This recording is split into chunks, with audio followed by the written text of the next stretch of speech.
Good afternoon. Good afternoon. Honorable Lashawn Ford. Thank you. I really thank you for honoring this interview.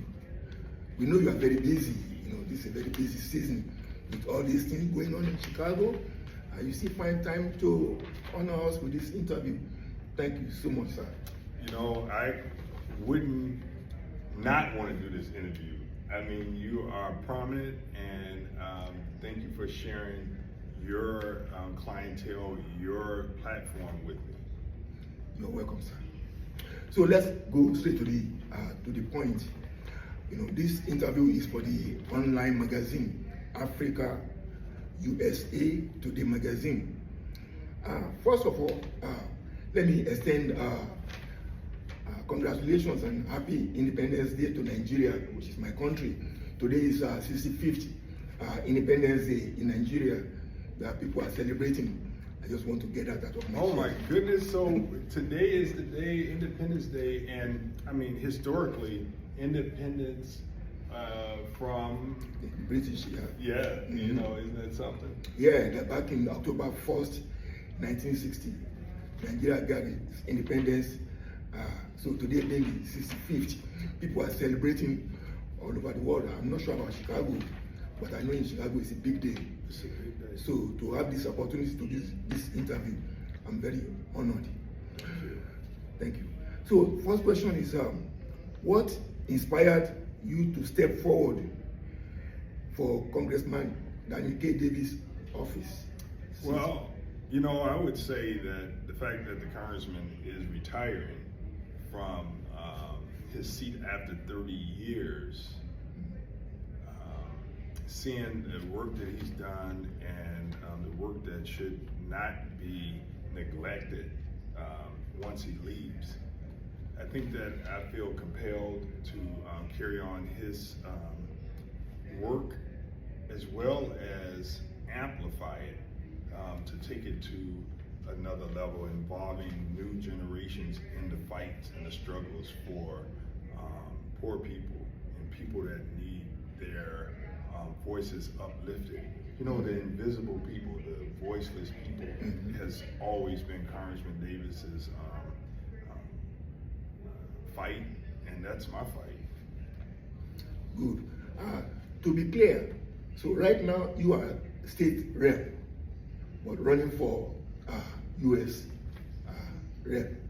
Because somebody asked me that, is he a U.S. rep or state rep? Right. So let's make that distinction clear. And we should make it clear, because as of today, I am a state representative and will continue to serve as a state representative until January 2027. And so I have served as the state representative for the last 18 plus years, and on the state level. Congressman Davis has served as the congressman for the last 30 years at the U.S. level, and he will continue to serve until the end of 2026. So he's not retired. I'm not retired. We are collaborating with the federal government and the state government to deal with the challenges that's been imposed on America today from the federal administration. Okay, wonderful. I know I'll be remiss if I don't make this clear, because some of these questions are going to be intertwined. So in order to avoid any kind of redundancy, I will try to make it clear and brief. So the question goes, what are your top 3 priorities for the residents of 7th District? 3 priorities. One priority would be to make sure that we mobilize and increase the voter participation. We need to make sure that we increase voter participation, as well as increase the people in the district willingness to be counted in the census.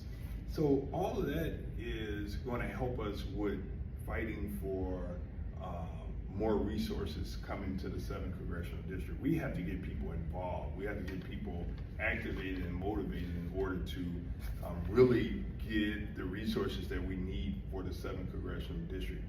And the agenda items would be making sure that the community is healthy by making sure that we protect Medicaid and Medicare. Right now, there are 100,000 plus, at least over 100,000 people that rely on Medicaid in the 7th Congressional District. And so if they lose that, that's going to be a problem with people suffering from asthma. And we see that being very strong in the 7th Congressional District. People suffering from hypertension, high blood pressure, cancer, and substance use disorder. So we need to make sure that people are enrolled in Medicaid if they can't afford to purchase it, and if they can't afford private pay, and those that need help with private pay, that there are subsidies available. So getting people healthy and supporting them in their struggles with health challenges. Also making sure that we have the ability for people to go to college, go to trade school, go to the service, but we need to make people self-reliant. And what we need to do in the 7th Congressional District is challenge the Democratic Party as well as the Republican Party to move people from welfare to work in a strong way. I mean, there's no reason for people to not have the ability to go to a university, trade school, or the service so that they can make a decent living and not rely on SNAP benefits or welfare benefits. So we want to uplift the 7th Congressional District by making sure that people have high quality education, starting from early childhood all the way up to secondary college. And that's going to be very, very helpful. The other part is making sure when we have our community healthy, educated, then we could strengthen our businesses and make sure that businesses are strong. Small businesses will help generate wealth in communities, reduce unemployment, and increase home ownership. All of these help make a stronger community, and that's what we'll be fighting for. Wow, thank you. Well, man, that's a very thorough answer. Thank you so much. Another question is, gun violence is a big issue, not just in Chicago. I mean, we see what is happening with the federal government trying to curb this violence in Chicago, in Memphis. I didn't even know there's violence in Memphis until I saw the news. I said, wow. So Chicago is not the only. Yeah. So unfortunately, we have to deal with that. So can you say something about how to deal with this gun violence? You know, I think that the key is, one, we need to get a handle on illegal guns, illegal gun possessions that's crossing the border from our border states. That we need to get a handle on. And we need to make sure that we understand that there are certain weapons that could be classified as war-type weapons that are on our streets that actually are causing havoc on our streets. So we need to have a ban on the assault weapons. That Republicans over the years have agreed that we should ban assault weapons that are on our streets. So we need to do that, stop the flow from illegal guns coming into our community and the weapons that are considered war weapons, and support people mental and behavioral health. You know, when we have a healthier community, as I said earlier, we're gonna have more people working. They're gonna have health insurance. If they struggle with mental and behavioral health, guess what? They're going to be able to go and get their medication if they need it. Then we will see violence in our communities diminish. Hurt people literally hurt other people, and that's a fact. And there's been a conversation recently that heal people heal people. So we have to remember that if we want to end gun violence, we have to make sure that we help people be healthy and provide a life of dignity. because when you see individuals that once were in the streets, when they are able to get a job and make good money and buy them a car, get them an apartment, take their date out for dinner, it changes their life. So we have to give dignity back to people and give them hope through real opportunities. Wow. And that'll stop gun violence by a drastic number. That's a very good insight. I like that. The way I normally conduct interviews is, I like to put something called on the lighter mode. Let's have a little fun. On Sunday, October 12th, Chicago is going to be hosting the Bank of America marathon. I'm not running it. I mean, let me say it out. I mean, you are in perfect shape. I would love to run it, but I just, my ankle hurts. Okay. And besides, I only want to run 3 miles. I just do 3.1. That's it. I don't go past it, and as soon as I hit 3.1, I stop. Wow. So you don't do? I don't do 3.2. No. But I you know what? It is. I give everyone a lot of credit for not only running that day, but it's a part of training. So they put a lot into getting to that point. Yeah. Yeah. So thank you for saying that. I just like to put. Are you running? No, I'm not running, but that's one of the busiest days for me as a media, as a journalist, because I have to wake up like 4 o'clock in the morning, go to Hilton Hotel, have breakfast, then go to the Grand Park for doing some interview. Then I have to find my way from the Hilton Hotel to my church, Moody Church. Oh, okay. We always host a big cheerleading team, singing, kind of good music from the beginning to the end. No, I'm not running, but my exercise for that day covers everything.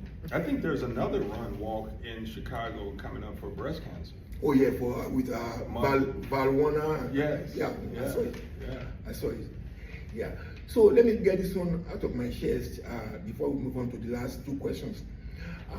On a personal note, how's your relationship between Baba, Congressman Danny K, Davis?